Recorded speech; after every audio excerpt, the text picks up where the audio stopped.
গরম গরম ফুলকো ফুলকো সাদা সাদা লুচি এইছে ব্রেকফাস্টে।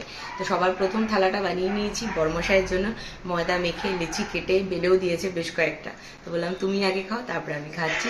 ভাইদের কেউ এলো আবার, যাই হোক ভাইদেরও দেবো, দিয়ে লাস্টে আমি খাবো। খেতে কিন্তু দারুণ হয়েছে, আমি তরকারিটা টেস্ট করে দেখে নিয়েছি। চলো না কেন, থ্যাংক ইউ বলো, এত সুন্দর ব্রেকফাস্ট। ওয়েলকাম। আচ্ছা আচ্ছা, দাঁড়াও দাঁড়াও।